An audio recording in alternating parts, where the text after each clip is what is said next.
Hello दोस्तों, मैं आप सभी का स्वागत करता हूं आपके अपने चैनल इजी ठंडा में। और आज हम प्रकाश की कड़ी में उसका एक और भाग देखेंगे जो है दर्पण। पिछली कक्षा में हमने जो पिछली वीडियो में हमने एक प्रश्न पढ़ा था कि प्रकाश के परावर्तन के सिद्धांत पर कार्य करने वाला वो प्रकाशिक उपकरण कौन सा होता है। तो हमने इसका उत्तर देखा था दर्पण। आइए हम इसी दर्पण की प्रक्रिया को या दर्पण को हम आगे बढ़ाते हैं। तो दर्पण सबसे पहले तो क्या है, तो दर्पण की परिभाषा से हम दर्पण क्या है ये जान लेते हैं। तो हम इसके लिए क्या करते हैं, एक पारदर्शी सतह लेते हैं, यानी कि ऐसी सतह जिसपे प्रकाश जो है आर पार जा सकती है। और इस पारदर्शी सतह के किसी एक तल को हम सिल्वर, टिन, मरकरी या लेड से कोटिंग कर देते हैं। तो इसकी जो दूसरी सतह है वो परावर्तक सतह की भांति कार्य करने लगती है। मतलब ये पूरा पारदर्शी सतह क्या बन जाता है, दर्पण बन जाता है। अब ये तो बन गया हमारा दर्पण, यानी कि कोई भी प्रकाश किरण जब इसके पारदर्शी या परावर्तक सतह पर पड़ेगी तो ये क्या होगी, परावर्तित होकर के उसी माध्यम में वापस लौट जाएगी। तो दर्पण ये हमने समझ लिया, लेकिन जब हम लोग किताबों में पढ़ेंगे या बार बार इसके बारे में भी चर्चा करेंगे तो दर्पण इस प्रकार से बनाएंगे समझ में नहीं आएगा। तो इसको बनाने का एक तरीका होता है। इसके लिए क्या करते हैं, कोई भी एक लाइन खींचते हैं। यदि मान लीजिए इसके ऊपर की सतह परावर्तक सतह है तो इसके नीचे हम लोग डॉटेड लाइन खींच देते हैं, तो ये बन जाता है दर्पण। चलिए इसी के साथ अब शुरू करते हैं दर्पण के प्रकार। तो दर्पण जो हम लोग दैनिक जीवन में उपयोग करते हैं उसमें से सबसे पहला होता है समतल दर्पण और दूसरा होता है गोलीय दर्पण, यानी कि ऐसा दर्पण जिसकी परावर्तक सतह गोल हो, अपना सरफेस कैसे रखे, गोल रखे। तो ऐसी जो परावर्तक गोलीय दर्पण जिसकी परावर्तक सतह जो होती है वो उभरी हुई हो, उथली हुई हो, इसको हम लोग बोलते हैं उत्तल दर्पण। और ऐसा गोलीय दर्पण जिसकी परावर्तक सतह अंदर की ओर धंसी हुई हो उसको हम कहते हैं अवतल दर्पण। ठीक, आप इन तीनों दर्पणों में ये आप देख सकते हैं ये इनकी परावर्तक सतह है।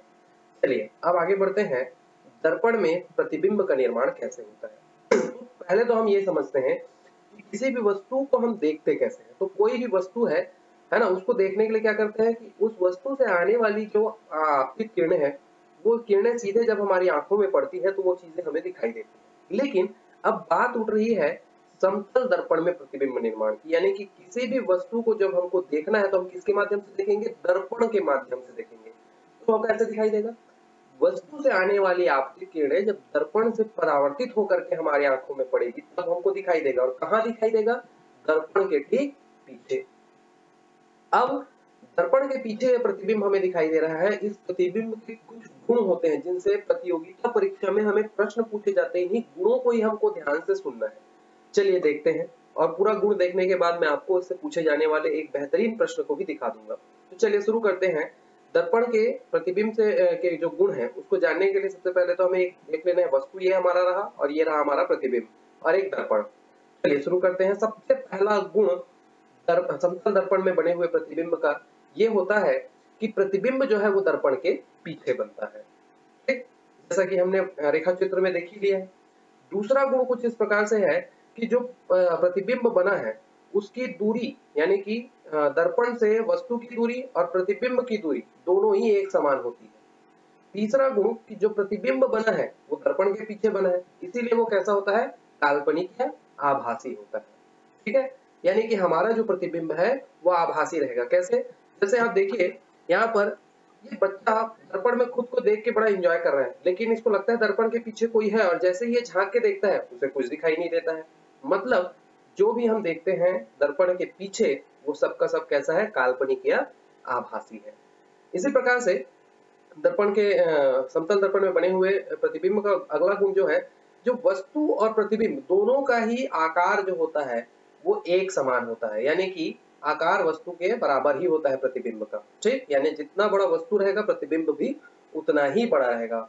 और एक अंतिम गुण कि जो कुछ भी हम समतल दर्पण में प्रतिबिंब में देखते हैं वो उल्टा होता है। उल्टा का मतलब ये नहीं कि सिर नीचे पैर ऊपर, उल्टा का मतलब होता है पार्श्व उल्टा। मतलब कि है ना पार्श्व उल्टा का मतलब क्या है, यानी कि अगर हम दर्पण में खुद को देखेंगे तो हमारा जो दायां है ना, बायां हाथ है वो प्रतिबिंब का बायां हो जाए, दायां हो जाएगा और हमारा जो दायां है वो प्रतिबिंब का बायां हो जाएगा, यानी कि पार्श्व उल्टा होता है। ठीक, इस प्रकार से समतल दर्पण में बने हुए प्रतिबिंब की ये आपके 5 गुण हैं।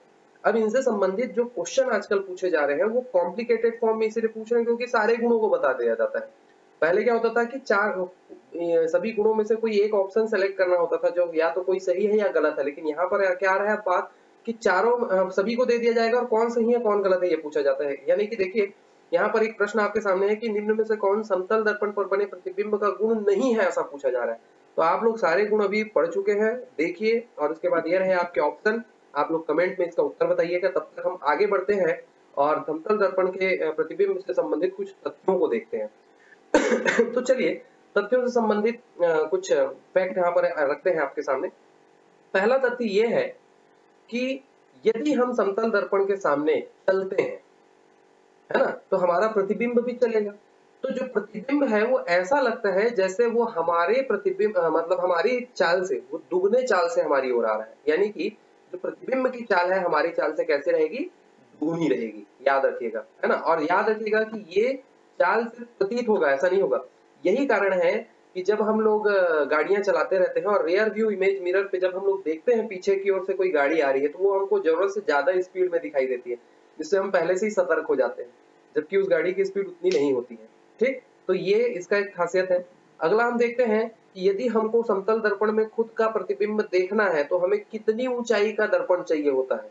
तो ये एक अच्छा सवाल उठता है। तो हमारी जितनी भी ऊंचाई है हमें ठीक उसका आधे आकार का दर्पण चाहिए होता है। ठीक है, और आगे बढ़ते हैं। एक बेहतरीन फैक्ट देखिएगा कि जब हम लोग दर्पण को इस तरह से उठाकर रखते हैं और उसको लेकर के कहीं इधर उधर घुमाते हैं दर्पण को, तो ऐसा लगता है पीछे की दुनिया जरूरत से ज्यादा घूम रही है। उसका कारण ये है कि जब भी किसी समतल दर्पण में प्रतिबिंब कैसे बनता है, वस्तु से आने वाली जो आपतित किरण है वो टकरा करके हमारे आंखों में आती है। तो प्रतिबिंब कहाँ बनता है, दर्पण के ठीक पीछे।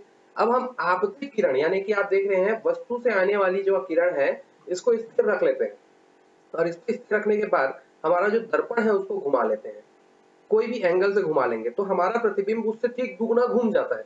इसको कुछ इस प्रकार से रेखा चित्र से समझते हैं कि मान लीजिए ये दर्पण है और इस दर्पण के सामने ये वस्तु रखी हुई है जिसका प्रतिबिंब कुछ यहाँ पे बन रहा है दर्पण के ठीक पीछे। अब हम दर्पण को क्या करते हैं, थीटा डिग्री से घुमा देते हैं। तो हमारा जो प्रतिबिंब जो पहले से जिस एंगल में बना हुआ था वो क्या हो जाएगा, उससे ठीक डबल यानी कि 2 थीटा डिग्री में घूम जाएगा। ये रहा आपका अगला फैक्ट। अब किसी भी दो समतल दर्पण को हम किसी कोण बनाते हुए रख देंगे तो उसके मध्य रखे वस्तु के प्रतिबिंबों की संख्या कितनी होगी, इसको जानने के लिए हमारे पास एक बेहतरीन सूत्र है।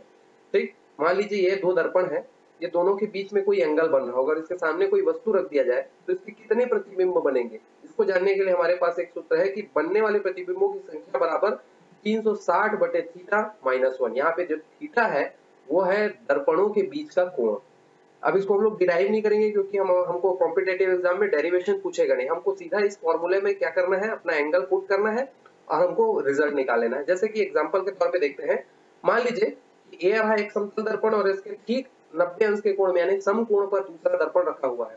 ठीक, और इन दोनों के बीच में यानी कि इनके बीच में 90 अंश का कोण है, इन दोनों के बीच में एक वस्तु रखी हुई है, तो प्रतिबिंबों की संख्या कितनी होगी। तो इसके लिए क्या करना है, ऊपर जो आपका फॉर्मूला है उसमें ठीक थीटा का मान रख देते हैं और उसको हल करेंगे तो हमारा जो है उत्तर आ जाएगा। यानी प्रतिबिंबों की संख्या कितनी होगी, 3। यानी कि समकोण पर झुके हुए दर्पण के बीच में यदि हम खड़े हो जाएं तो हमारी कितने प्रतिबिंब बनेंगे, 3 प्रतिबिंब बनेंगे। इसी प्रकार से यदि एक समतल दर्पण इस प्रकार से रखते हैं और दूसरा समतल दर्पण इससे सटा कर रख देते हैं, यानी कि दोनों के बीच का अगर कोण पूछा जाए तो ठीक 180 डिग्री का बनता है। अब इसके सामने अगर कोई वस्तु रख दिया जाए तो प्रतिबिंबों की संख्या कितनी होगी, तो ठीक वही करेंगे, फॉर्मूले में हम लोग थीटा का मान रख देते हैं और हल करेंगे तो हमको उत्तर मिल जाएगा।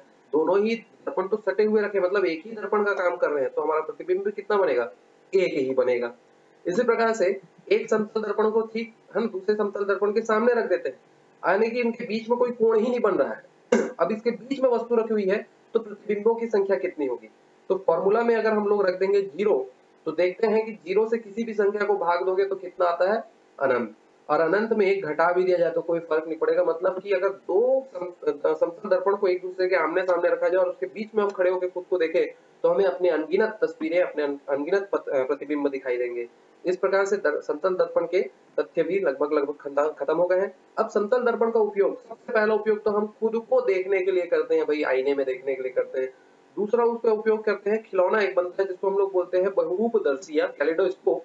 इसमें क्या होता है कि एक कांच की नली होती है जिसके अंतर्गत मतलब सॉरी पुट्ठे की एक नली होती है जिसके अंतर्गत कांच के छोटे मोटे टुकड़े बंद कर दिए जाते हैं और उसके ऊपर और नीचे दोनों तरफ कांच से पैक कर दिया जाता है। और उसके जब नीचे हम लोग इस तरह से नीचे जब हम लोग उसको देखते हैं रोशनी की तरफ करके तो हमें कुछ अलग-अलग तरह के चित्र उसमें बनते हुए दिखाई देते हैं। बहुरूपदर्शी एक खिलौना होता है जो अक्सर बच्चों के खेलने के लिए मिल जाता है।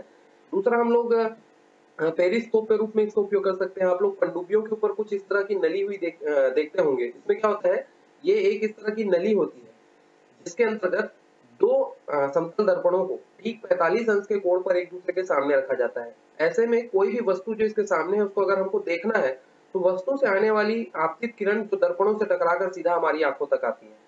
तो इससे क्या होता है, हम अपनी ऊँचाई में स्थित या गहराई में स्थित वस्तुओं को इनडायरेक्टली अप्रत्यक्ष रूप से देख पाते हैं, है ना? छुप कर देख पाते हैं। तो ये रहा समतल दर्पण का उपयोग और इसी प्रकार से समतल दर्पण आपका टॉपिक जो है समाप्त होता है। इससे संबंधित और आगे जब गोली दर्पण का वीडियो और आने वाला है, तब तक के लिए इंतज़ार कीजिए और अपना पढ़ाई जारी रखिए।